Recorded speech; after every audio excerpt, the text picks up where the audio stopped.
News, सच जरूरी है। नमस्कार दर्शकों, ये है एमएनएस न्यूज नेटवर्क और आप देख रहे हैं एमएनएस न्यूज टीवी। मैं हूं आपके साथ प्राची। तो आइए देखते हैं आज की कुछ खास खबरें। एक नजर डालते हैं आज के हेडलाइंस की ओर। कांग्रेस के रास्ते पर तेजस्विनी यादव जम्मू में कई दिए बड़े बयान, कहा रास्ता नहीं मिलने की अब साजिश है। आईएनडीआई या एनडीए किसे समर्थन देना, किसान नेता रॉकेट टिकॉट का बड़ा बयान। आईएनडीए गठबंधन को शायद पूर्ण बहुमत न मिले, सीएम सिद्धार्थ मौर्य बोले आलकमान कहे तो पद छोड़ने को भी तैयार हूं। आइए देखते हैं खबरें विस्तार से। कांग्रेस के रास्ते पर तेजस्विनी यादव जुरमई में कर दिया बड़ा बयान, कहा सत्ता मिली तो सही। मुख्यमंत्री तेजस्विनी यादव ने शुक्रवार को जुम्मे गए और वहां से सभा को संबोधित किया। इस दौरान उन्होंने भाजपा पर जमकर निशाना साधा, लेकिन तेजस्विनी यादव ने इस सभा में कांग्रेस के रास्ते पर जताए दिखे। उन्होंने कांग्रेस के फॉर्मूले को बिहार में ऐलान कर लोगों के वोट देने की अपील की, जिसमें तेजस्विनी यादव ने जुर्म के सिकंदरों को सिर्फ श्री कृष्ण विद्यालय के खेल मैदान में आयोजित सभा में तेजस्विनी यादव के वादों पर 5 साल की सत्ता मांगी, पेंशन्स में बढ़ाने के साथ पुरानी पेंशन नीति भी लागू करने की मांग की। औरंगाबाद लोकसभा के क्षेत्र में टिकारी विधानसभा क्षेत्र के मकपांत एवं नवाद शहर के आईसीटीआर मैदान में आयोजित जनसभा में नेता प्रतिपक्ष तेजस्विनी यादव ने कहा कि प्रधानमंत्री को गत 10 वर्षों के विकास का हिसाब देना चाहिए। भाजपा वाले झूठ बोलकर सत्ता में आते हैं। नीतीश कुमार पर निशाना साधते हुए कहा है कि चाचा जी फिर पलट गए और जब रहे स्थिर तो बुजुर्ग का भी अपमान हुआ, ऐसा सम्मान दिखाया। आइए बढ़ते अगली खबर की ओर। आईएनडीआई या फिर एनडीए किसे समर्थन देंगे, किसान नेता राकेश टिकैत का बड़ा बयान। लोकसभा चुनाव के लिए पहले चरण की वोटिंग में अब तक 1 सप्ताह से भी कम का वक्त बचा हुआ है। इस बीच वोटर्स को लुभाना और उनके पाले मिलाने का कोई मौका इस वक्त कोई राजनीतिक दल नहीं छोड़ना चाहता है। लेकिन सवाल ये है कि बीते सालों के दौरान किसान आंदोलन के अनुवांग रहने और किसान नेता राकेश टिकैत इस बार किसका समर्थन करना चाहेंगे।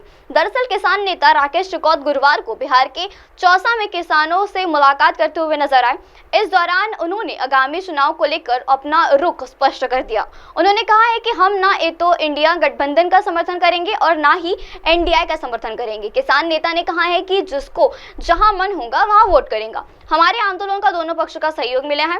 बता दें कि अब जब पहले चरण की वोटिंग में 1 सप्ताह से भी कम वक्त बचा हुआ है, ऐसे में किसान नेता राकेश टिकैत का यह ऐलान काफी मायने रखता है। राकेश टिकैत के इस बयान से अब विपक्ष के उम्मीदवारों को झटका लगता है और टिकैत परिवार का पश्चिम यूपी में खासा प्रभाव माना जाता है। उनका घर उत्तर प्रदेश में है और जो कि जहां पर लोकसभा चुनाव का काफी बहुमत माना जाता है। आइए बढ़ते अगली खबर की ओर।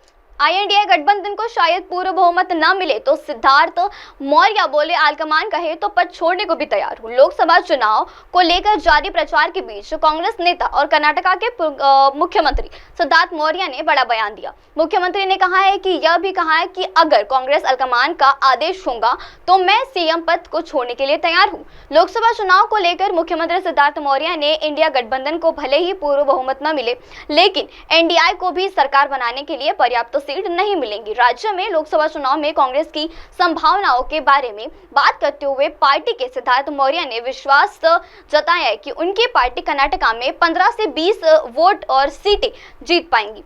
पीएम मोदी पर निशाना साधते हुए मुख्यमंत्री सीएम सिद्धार्थ मौर्य ने आरोप लगाया कि वह तानाशाही की तरह काम कर रहे हैं और लोकतंत्र विरोधी है। एक सभा और संबोधित करते हुए सीएम ने कहा कि मोदी लिटरली और मुस्लिमों की विचारधाराओं से विश्वास करते हैं। उन्होंने कहा है कि मोदी की सरकार से संविधान सुरक्षित नहीं है। अगर हमें जीवित रहना है तो संविधान को जीवित रहना होगा। अगर इसकी रक्षा करनी है तो लोगों को कांग्रेस को वोट देना चाहिए। पिछले साल मई में कांग्रेस सरकार के सत्ता में लाने के बाद से वर्तमान सरकार के 2.5 साल पूरे होने के बाद नेतृत्व परिवर्तन की चर्चा चल रही है, जिसके तहत सिद्धार्थ मौर्य को उप मुख्यमंत्री और राज्य कांग्रेस प्रमुख डीके शिव कुमार के लिए सीएम पद खाली करना होगा। अब आप हमारे न्यूज चैनल को अपने मोबाइल ऐप पर भी देख सकते हैं। अपने मोबाइल ऐप पर देखने के लिए प्ले स्टोर से MNS news TV app download करें। इंस्टा, हाइक, ट्विटर, कुक और फेसबुक जैसे कई सोशल मीडिया प्लेटफॉर्म पर हमारा चैनल उपलब्ध है। आप इसे यूट्यूब पर भी देख सकते हैं। आप इसे यूट्यूब लाइव भी देख सकते हैं www.mnsnewstv.com पर। अब वक्त चला दर्शकों ब्रेक का। ब्रेक से लौटने के बाद देखिएगा देश और दुनिया की तमाम बड़ी खबरें। बने रहिए एमएनएस न्यूज टीवी पर। नमस्कार।